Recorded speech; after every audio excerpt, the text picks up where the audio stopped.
I never thought a hole in the ground filled with clean water would become the most expensive mistake of my life. But here I was, staring at my seventh consecutive fine from the Riverside Meadows Homeowners Association for having the audacity to drill a well on my own property. My name is Daniel Keller, and I moved to Riverside Meadows, a planned community just outside Austin, Texas, in early March of last year. The neighborhood looked perfect on paper: modern homes, tree-lined streets, a community pool, and what I thought was a reasonable HOA that would keep property values stable. I had just accepted a job as a software engineer at a tech startup downtown, and the 30-minute commute seemed like a fair trade for the peaceful suburban lifestyle. The house itself was a 3-bedroom ranch with a decent backyard. Nothing fancy, but it was mine. The trouble started about 3 months after I moved in. Austin had been experiencing one of its worst droughts in decades, and the city had implemented water restrictions that were becoming increasingly severe. My water bill had tripled in just 2 months, partly because of the increased rates and partly because I was trying to keep my lawn from turning into a dust bowl. The HOA had very specific rules about lawn maintenance. Grass had to be kept green and trimmed to between 2 and 3 inches, or you would face fines. It was a lose-lose situation. Use water and go broke, or let the lawn die and get fined anyway. That was when my neighbor, an older gentleman named Frank who had lived in the community for 15 years, mentioned that several properties in the area sat on top of an aquifer. He had done some research years ago, but never acted on it. The idea hit me like lightning. A private well would solve all my problems. I would have unlimited water for a fraction of the cost, and I could keep my lawn green without hemorrhaging money every month. I spent the next 2 weeks researching Texas water rights and HOA regulations. Texas operates under the rule of capture when it comes to groundwater, meaning landowners have the right to pump as much water as they want from beneath their property. It was a cornerstone of property rights in the state. As for the HOA bylaws, I read through all 83 pages of the covenant, conditions, and restrictions. There was nothing, absolutely nothing, that mentioned wells, groundwater extraction, or anything remotely related to it. The bylaws covered everything from fence heights to mailbox colors, but wells were simply not addressed. I hired a licensed well drilling company out of Pflugerville, got all the necessary permits from the county, and had them drill a 300-foot well in my backyard. The whole process took 3 days and cost me about $8,000. The well hit water at 220 feet, and the water quality tests came back pristine. Better than city water, actually. The driller installed a submersible pump, a pressure tank in my garage, and connected it to my home's plumbing system. I even had them install a separate irrigation system for the lawn. It was one of the best investments I had ever made. For the first 2 weeks, everything was perfect. My water bill dropped to almost nothing. My lawn was the greenest on the block. I was saving hundreds of dollars a month. I felt like I had beaten the system in the most legitimate, legal way possible. Then I got the letter.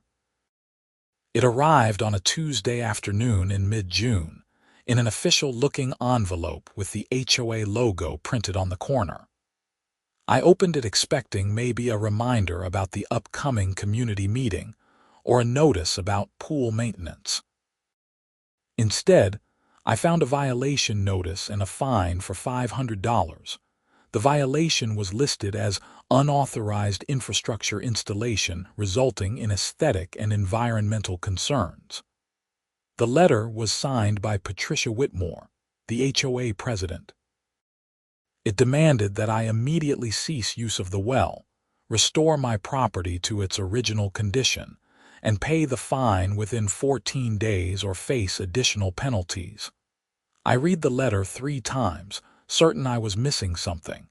Aesthetic concerns. The well equipment was in my garage. The only visible change to my property was that my lawn looked better.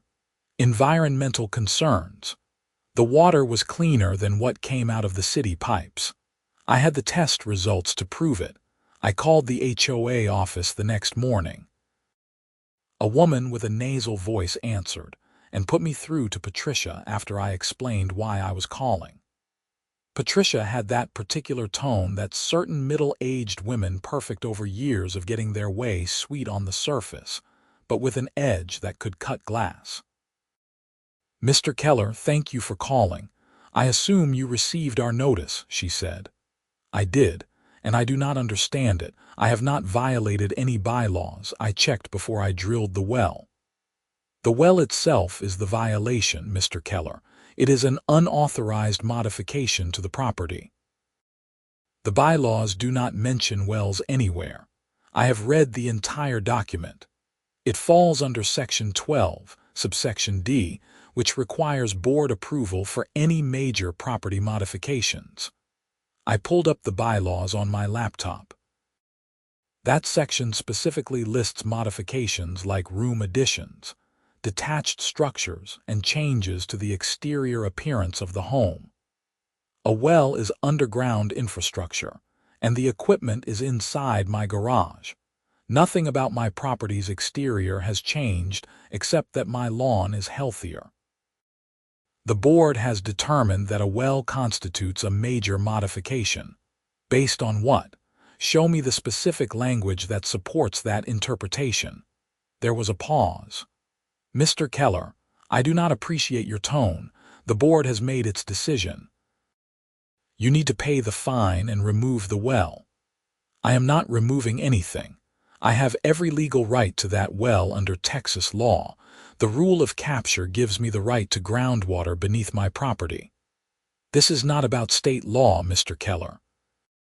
This is about community standards and the bylaws you agreed to when you purchased your home." "Bylaws cannot override state law, Mrs. Whitmore. We will see about that. You have 14 days. She hung up. I spent the rest of that day researching HOA law in Texas. What I found was both encouraging and terrifying. HOAs had significant power to enforce their bylaws, but those bylaws had to be reasonable and could not violate state or federal law. The problem was that fighting an HOA usually required lawyers, and lawyers were expensive.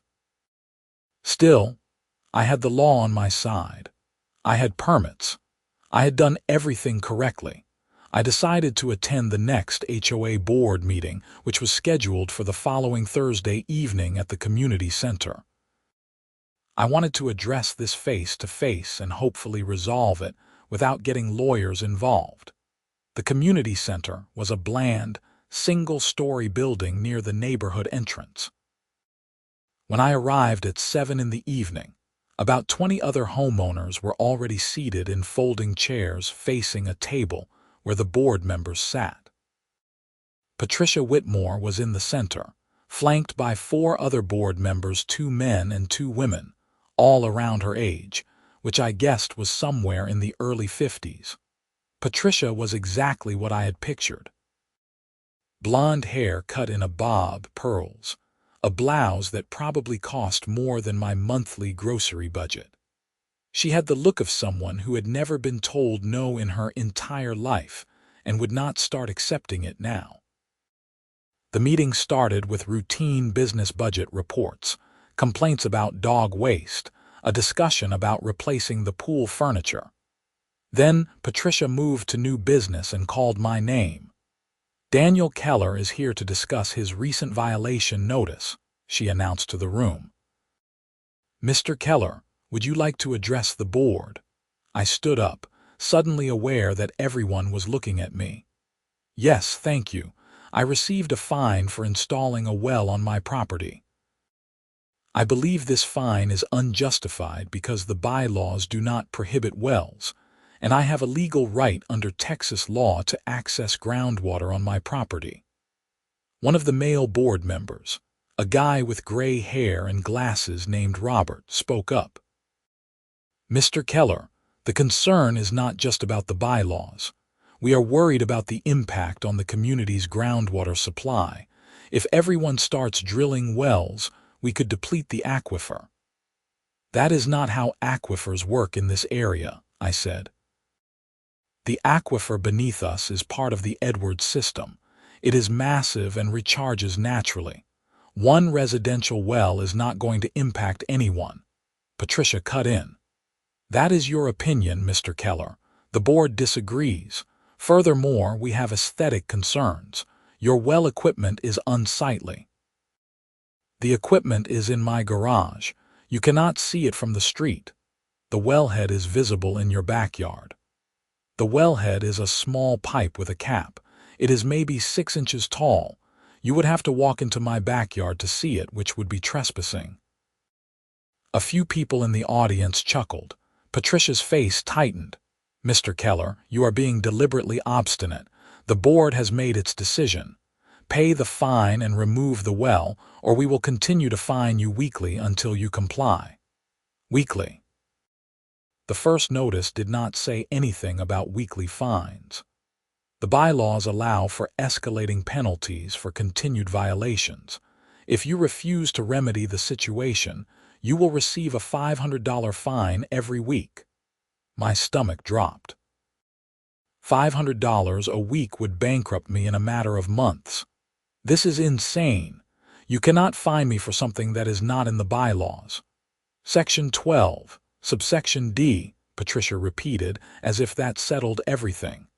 "That section does not apply to wells. The board disagrees." "This meeting is adjourned." She banged a gavel, and just like that, it was over. I left the community center furious and scared. $500 a week was not sustainable. I needed to fight this, but I also needed to do it smart. The next morning, I called 3 different law firms that specialized in HOA disputes. The first 2 wanted retainers of $5,000 just to start. The third, a solo practitioner named George Hendricks, agreed to a consultation for $200. George's office was in a strip mall in South Austin, wedged between a dry cleaner and a nail salon.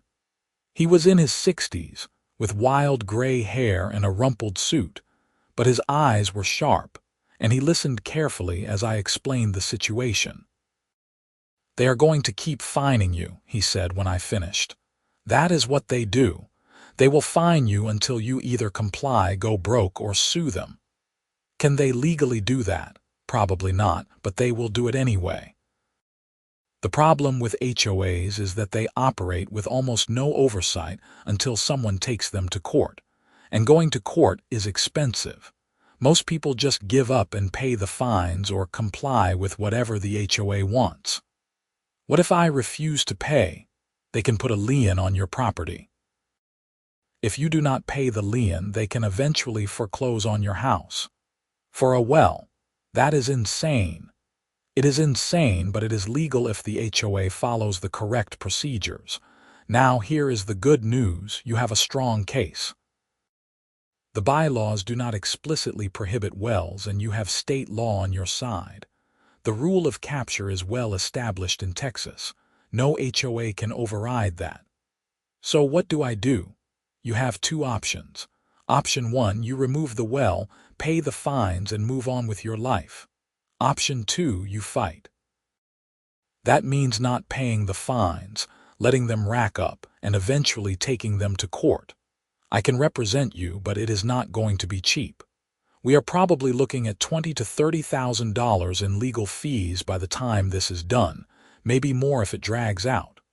I felt sick. I do not have that kind of money. Most people do not. That is why HOAs win.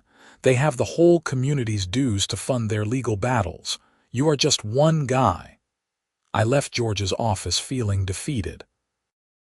I could not afford to fight this properly, but I also could not afford to keep paying $500 a week. I was trapped. The first weekly fine arrived the following Tuesday, then another the Tuesday after that. By the end of June, I owed the HOA $1,500 and had not paid a cent. I kept using the well. What else was I supposed to do? Shut it down and go back to paying outrageous water bills while also paying the HOA fines? That made no sense. In early July, I received a certified letter informing me that the HOA was placing a lien on my property for unpaid fines. The total was now $2,000. The letter was cold and bureaucratic, filled with legal jargon about my rights and responsibilities. At the bottom, Patricia's signature was a sharp, aggressive scrawl. I started documenting everything. I kept copies of every letter, every fine, every piece of correspondence. I took photos of my property, showing that nothing visible had changed. I compiled all my research on Texas water law and HOA regulations. If I was going to fight this, I needed ammunition. Meanwhile, I started noticing strange things around the neighborhood. One morning in mid-July, I found a notice taped to my mailbox informing me that my trash cans were visible from the street, a violation of Section 8, subsection A. I had to keep my trash cans in my garage except on collection days. I had been doing that since I moved in. The notice was dated for a Tuesday, which was collection day. My cans were at the curb, exactly where they were supposed to be. It was a bogus violation, clearly retaliatory. The following week, I got another notice claiming my grass was too long. I had mowed 3 days earlier. I measured it. 2.5 inches, right in the middle of the acceptable range. Another bogus violation. Patricia was harassing me, plain and simple. She was trying to bury me under so many fines and violations that I would give up. What she did not realize was that she was also giving me evidence of harassment. By mid-August, the fines had reached $5,000. I had not paid any of them. I also had not stopped using the well.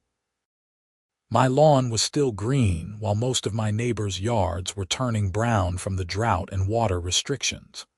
A few neighbors had started asking me about the well, curious about how I was keeping everything so lush. I explained the situation to anyone who asked, and the reactions were mixed. Some people thought I was crazy to fight the HOA. Others thought Patricia was overstepping. One of those sympathetic neighbors was Sarah Nolan, a lawyer who lived 3 houses down with her husband and 2 kids. I had talked to her a few times at neighborhood events, but we were not close. One evening in late August, she knocked on my door holding a bottle of wine. "I heard about your situation with the HOA," she said. "Can we talk?" I invited her in, and we sat at my kitchen table. Sarah was in her late 30s, sharp and articulate, with a no-nonsense demeanor. "I want to help," she said. "What Patricia is doing is wrong. I have read the bylaws. There is nothing that prohibits wells. I know, but I cannot afford to fight this. I have talked to lawyers. They all want retainers I do not have." "I am a lawyer," Sarah said. "Corporate law, not HOA disputes, but I know my way around a courtroom. I will represent you for free." I stared at her. "Why would you do that?" "Because Patricia Whitmore has been a tyrant for years, and someone needs to stand up to her." Last year, she fined my husband for parking his truck in our driveway overnight, because she said it was commercial even though it is just a regular pickup he uses for work. She has harassed at least a dozen families in this neighborhood over petty nonsense. You have a legitimate grievance and the law on your side. I want to help. I could have cried with relief. "Are you sure?" "Positive. I am going to file a lawsuit against the HOA for harassment and for enforcing rules that are not in the bylaws. We are also going to countersue for your legal fees and emotional distress. Can we win? I think so.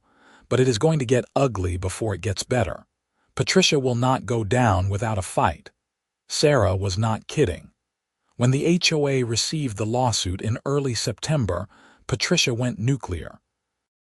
She sent a letter to every homeowner in Riverside Meadows, painting me as a reckless neighbor who was endangering the community's water supply and flouting the rules that kept the neighborhood beautiful. She called an emergency meeting to discuss the Daniel Keller problem. I did not attend the meeting. Sarah advised against it, but several neighbors who were there told me what happened. Patricia had worked the room into a frenzy, claiming that my well was going to dry up everyone's water, that property values would plummet, that this was the beginning of chaos in the neighborhood. She asked for a vote to increase my fines to $1,000 per week. The motion passed, 12 votes to 8. When I got the notice, I felt a cold rage settle over me. $1,000 a week. Patricia was trying to destroy me financially because I had dared to challenge her authority. Sarah filed an emergency motion with the county court, arguing that the fines were retaliatory and excessive. The judge granted a temporary restraining order, halting all fines until the case could be heard. It was a small victory, but it felt enormous. For the first time since this nightmare started, I felt like I had a fighting chance. The case was scheduled for early November, about 3 months after we filed the lawsuit. In the meantime, life in Riverside Meadows became increasingly tense. Patricia's supporters glared at me when I walked my dog. Someone left a nasty note on my windshield calling me a selfish troublemaker. But I also had supporters. Sarah was not the only one fed up with Patricia's reign. A group of about 15 homeowners started meeting informally to discuss HOA issues, and several of them offered to testify on my behalf. One of them was Frank, the neighbor who had first told me about the aquifer. Frank had his own horror stories about Patricia. She had fined him repeatedly for having a vegetable garden in his backyard that she claimed was visible from the street through a gap in the fence. She had forced another neighbor to repaint his entire house because the shade of beige was not on the approved color list, even though it was only one shade different. The more I learned, the more I realized Patricia had been using the HOA as her personal fiefdom for years. In late October, about 2 weeks before the court date, something happened that changed everything. I got a call from a man named Timothy Chen, who introduced himself as an investigative reporter for the Austin Chronicle. He had heard about my case and wanted to do a story. HOA disputes are usually pretty dry, he said when we met at a coffee shop downtown. But your case is interesting because of the water rights angle. Texas water law is a big deal, especially with the droughts we have been having.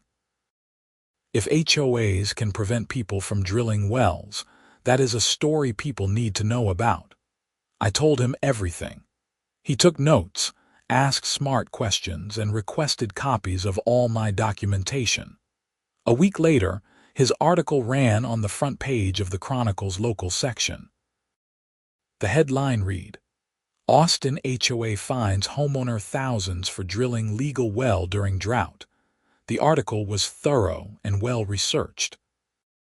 Timothy had interviewed me, Sarah, several neighbors, and even gotten a comment from Patricia, who had insisted that the HOA was simply enforcing reasonable community standards.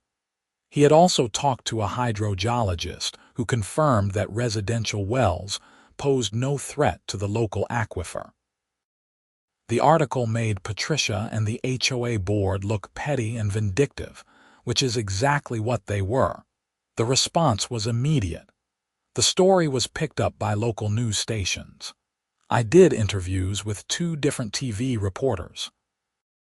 Social media exploded with people taking sides, though the majority seemed to support me. The hashtag #LetDanielDrink started trending locally, which was both hilarious and surreal. The publicity put pressure on the HOA. Several board members resigned, not wanting to be associated with the controversy.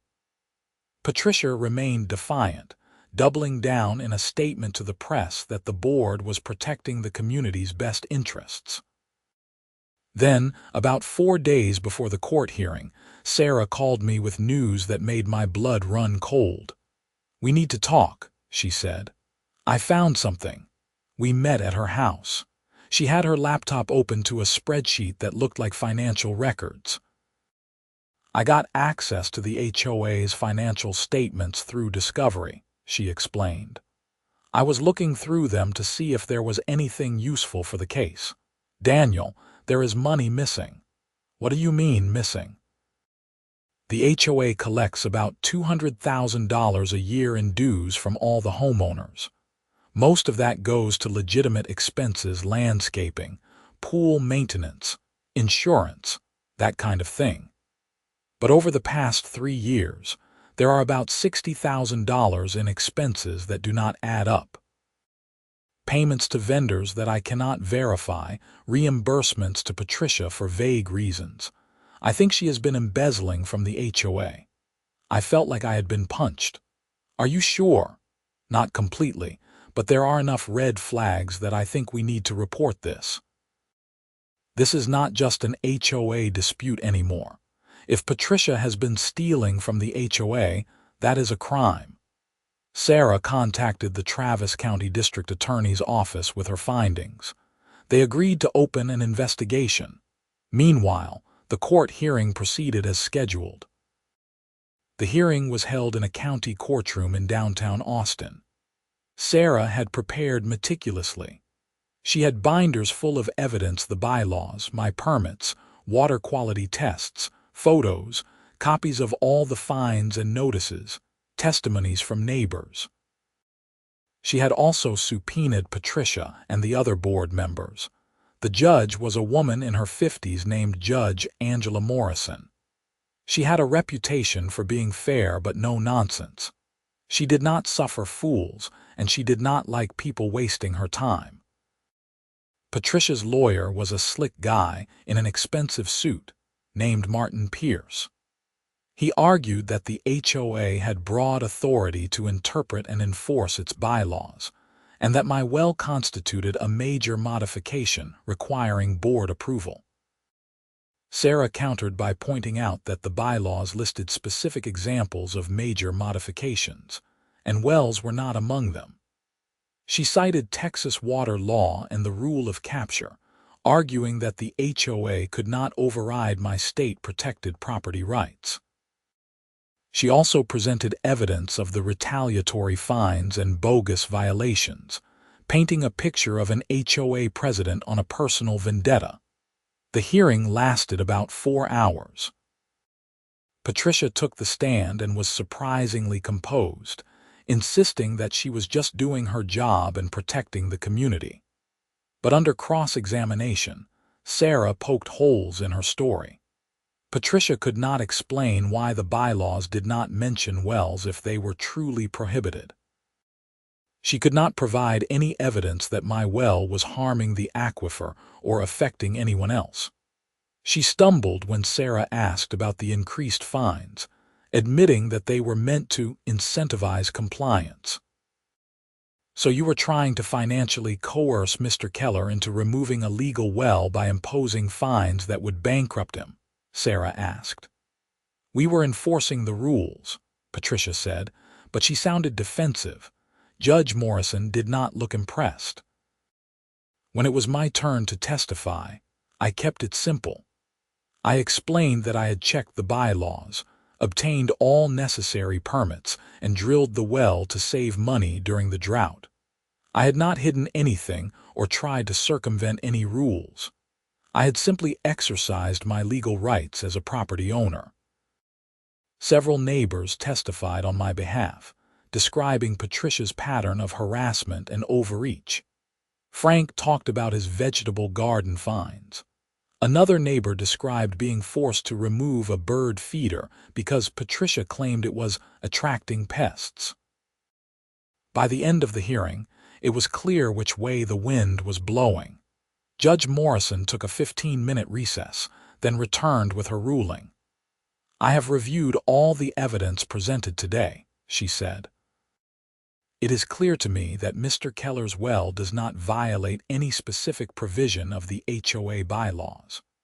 The bylaws require board approval for certain modifications, but wells are not listed among them. The board's attempt to retroactively apply this rule to Mr. Keller's well is unreasonable and appears to be arbitrary. Furthermore, the escalating fines and retaliatory violations suggest that the HOA board has abused its authority. I am ruling in favor of Mr. Keller. All fines are hereby voided. The HOA is ordered to pay Mr. Keller's legal fees and $5,000 in damages for emotional distress. The temporary restraining order is made permanent.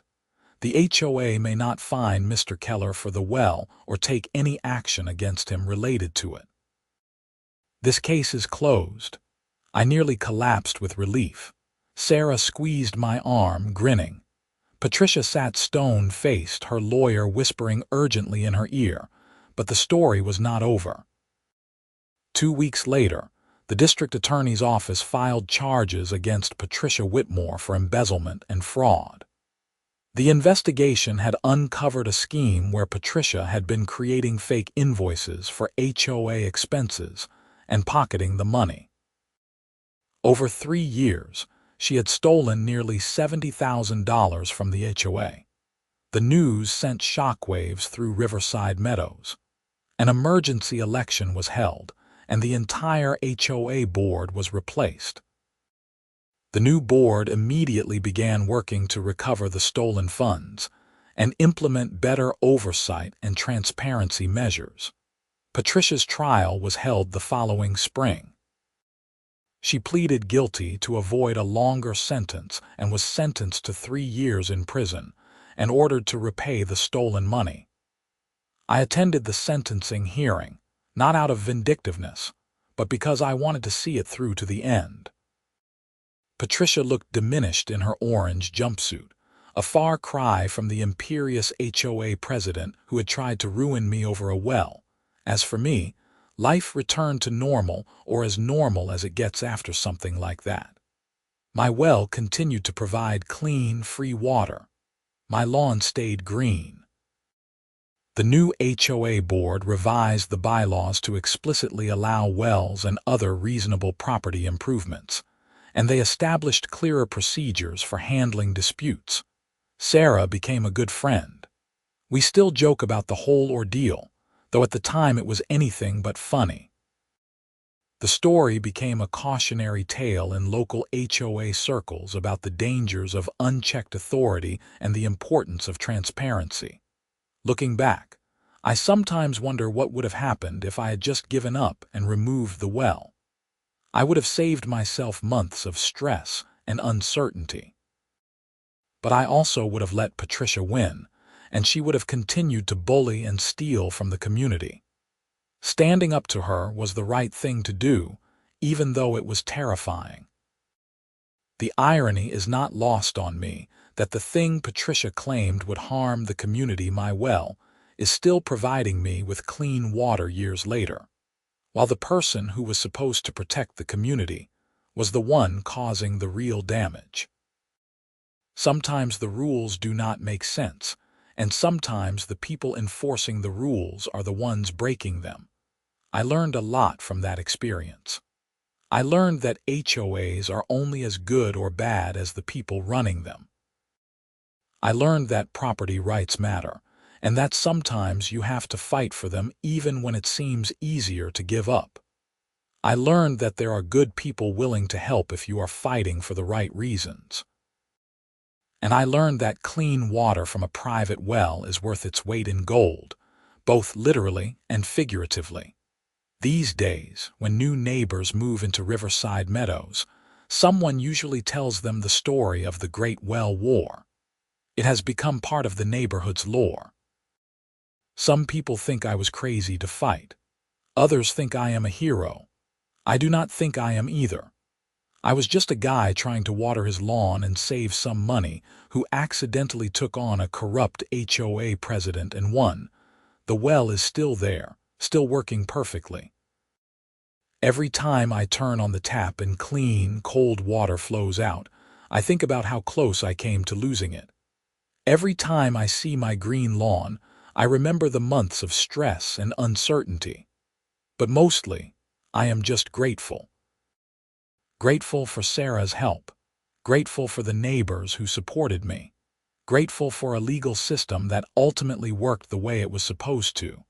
And grateful that I live in a state where property rights still mean something. The house itself has appreciated in value since I bought it, which is ironic considering Patricia's dire warnings about how my well would destroy property values. If anything, the notoriety helped. Riverside Meadows became known as the neighborhood that cleaned house and got rid of a corrupt HOA board. People liked that. It showed that the community cared about doing things right. I still see some of Patricia's old supporters around the neighborhood from time to time. Most of them avoid eye contact. A few have actually apologized, admitting they got caught up in the hysteria Patricia created. I do not hold grudges. They were manipulated by someone they trusted. That is Patricia's fault, not theirs. The new HOA board is not perfect, but it is a massive improvement. They hold regular meetings with open forums where homeowners can voice concerns. They publish detailed financial reports every quarter. They have reasonable enforcement policies that focus on actual problems rather than petty violations. The neighborhood has become a more pleasant place to live. Frank and I became close friends after everything settled down. He finally planted that vegetable garden he had always wanted, right in his front yard this time. The new board approved it without hesitation. He grows tomatoes, peppers, cucumbers, and squash. He is always bringing me bags of vegetables in the summer. In return, I help him with his computer when it acts up. It is a good arrangement. I have thought about drilling a second well and offering to share water with neighbors during droughts, but my lawyer brain, the one Sarah helped me develop, tells me that is asking for trouble. Better to let people make their own decisions about wells. Several neighbors have drilled their own since my case, and the board has approved every application. The aquifer is fine. The neighborhood is fine. Everything Patricia warned about was nonsense, just like I knew it would be. Sometimes on summer evenings, I sit on my back porch with a cold beer and look at my green lawn, and I think about how a simple decision to drill a well for water turned into a months-long legal battle that exposed corruption and changed an entire community. Life is strange that way. You never know when standing up for yourself is going to lead to something bigger. The most important thing I learned is that documentation is everything. I kept every letter, every email, every fine notice, every photograph. That paper trail saved me. Without it, the case would have been much harder to win. So my advice to anyone facing an HOA dispute, or really any legal problem, is to document everything. Write down what was said when it was said, who said it. Take pictures. Save emails. It might seem paranoid, but it will save you in the end. I also learned that good people exist, and they will help you if your cause is just. Sarah did not have to help me. She got nothing out of it except the satisfaction of taking down a bully. The neighbors who testified did not have to do that either. They risked Patricia's wrath to tell the truth. That restored my faith in humanity a little bit. As for the well itself, it is a beautiful piece of engineering. The water comes up cold and clean from 220 feet underground. I had it tested again last month, just out of curiosity, and it is still pristine. No contaminants, perfect mineral balance, better than anything you can buy in a bottle. I am drinking ancient water that fell as rain thousands of years ago, filtered through limestone and sand, stored in the darkness until my pump brings it to the surface. That is pretty cool when you think about it. The drought finally broke about a year after the court case ended. Austin got hit with a series of powerful thunderstorms that filled the lakes and recharged the aquifer.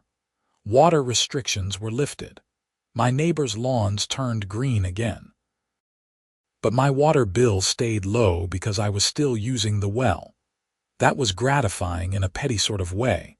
I have been approached by a few people asking if I would consult on their own HOA disputes. I always decline. I am not a lawyer, and I do not want to make a career out of fighting HOAs. But I do offer advice when asked. Check your bylaws carefully.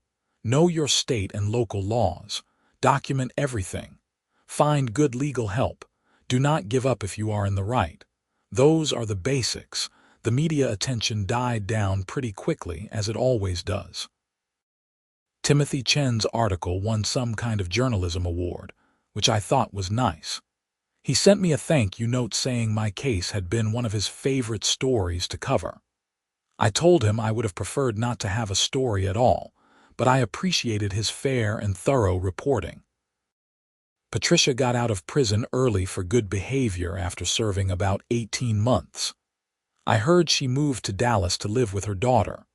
I do not wish her harm, but I am glad she is gone. Some people are not cut out for positions of authority because they cannot handle the power responsibly. Patricia was one of those people. The embezzlement scandal had one interesting side effect. The HOA's insurance covered most of the stolen money, so homeowners did not have to pay out of pocket to recover the funds. The insurance company then went after Patricia for reimbursement, which I am sure made her life even more difficult. Play stupid games, win stupid prizes, as the saying goes. My water savings over the past few years have more than paid for the cost of drilling the well. I calculated it once between the reduced water bills and the increased home value. I came out about $15,000 ahead, and that is not counting the damages the court awarded me. So from a purely financial standpoint, fighting the HOA was worth it, but the real value was not monetary. It was about standing up for myself and not letting a bully push me around. I have also become something of a local expert on water rights, which was never something I expected. I have given a couple of talks at neighborhood meetings in other communities about the importance of knowing your rights as a property owner. The rule of capture is a fundamental part of Texas law, and people should understand it. Water is going to become increasingly important as the climate changes and droughts become more common. The ability to access groundwater on your own property is a valuable right that should not be taken lightly. One unexpected benefit of the whole ordeal is that it brought the community together in a way that normal HOA activities never could. People who had lived next to each other for years without really talking started having conversations about governance and accountability. The new HOA board formed committees to handle different aspects of neighborhood management, and volunteers stepped up. It turned out that when you give people a real voice in how their community is run, they are willing to put in the work. There was a brief moment during the trial when I worried that I was being selfish, that maybe I should have just gone along to get along. But then, I remembered that Patricia was stealing from the community, and her obsession with my well was probably partly motivated by a desire to distract from her own crimes. By refusing to back down, I accidentally exposed corruption that was hurting everyone. Sometimes being stubborn in defense of your rights leads to outcomes you could never have predicted. The legal precedent set by my case has been cited in a few other HOA disputes in Texas, which Sarah told me about. Apparently, my case made it easier for other homeowners to push back against overreaching HOAs. That feels good. I did not set out to be a test case or a crusader, but I am glad that something positive came from my stubbornness. I still live in the same house in Riverside Meadows, and I have no plans to move. Why would I? I have a great house, wonderful neighbors, a fantastic well, and the satisfaction of knowing that I stood up for what was right. The neighborhood is better now than it was before all this happened. Sometimes you have to go through a storm to get to better weather. My relationship with the HOA now is cordial and professional. I pay my dues on time. I follow the reasonable rules. I serve on the landscaping committee, which is hilarious considering that my lawn was the source of so much controversy. The new board appreciates having people who are engaged and willing to contribute, and I figure I owe it to the community to stay involved. Every once in a while, someone will move into the neighborhood and see my green lawn and ask what my secret is. I always tell them about the well, and I always make sure they know their rights under Texas law. Knowledge is power, and homeowners should know what they are entitled to do on their own property. If they want to drill a well, I give them the name of the company I used and walk them through the process. The whole experience changed me in ways that are hard to articulate. I am more confident now, more willing to stand up for myself. I am also more aware of how power can be abused in small, everyday ways. HOAs are supposed to protect property values and maintain community standards, but they can easily become tools of oppression if the wrong people are in charge. Vigilance and accountability are essential. I have also developed a much deeper appreciation for the legal system, flawed as it is. It took months and cost a lot of stress, but ultimately the system worked. A judge looked at the evidence, applied the law fairly, and ruled in my favor. That is how it is supposed to work. It does not always, but when it does, it restores your faith a little bit. Frank jokes that I should run for HOA president someday, but I always decline. I have no interest in that kind of position. I just want to live my life, drink my clean well water, and enjoy my home. That is enough for me. Let someone else deal with the politics and the meetings and the complaints. I have had my fill of HOA drama to last a lifetime. Looking out at my backyard now, on a warm Texas evening with the sun setting and the sky turning orange and purple, I can see the small wellhead cover partially hidden by grass near the back fence. It is such an unassuming thing, just a little cap on a pipe. But beneath it is 300 feet of PVC casing and a powerful pump pulling water from deep in the earth. That simple piece of infrastructure gave me independence, sparked a war, exposed a criminal, and changed a community. I never set out to be a hero or a villain or a cautionary tale. I just wanted to save money on my water bill. But life has a way of complicating simple plans. You make a decision that seems reasonable, and suddenly you are in a fight you never wanted. The question is whether you back down or stand your ground. I chose to stand, and I would make the same choice again. The well hums quietly whenever the pump kicks on, a soft mechanical sound that I have come to find comforting. It is the sound of self-sufficiency, of taking control of your own resources, of refusing to be pushed around. Every glass of water I drink is a small victory, a reminder that I fought and won, so here I am. Years after that first ridiculous fine arrived in my mailbox, still in the same house with the same well. Patricia is gone. The HOA is reformed. The neighborhood is thriving. My lawn is green.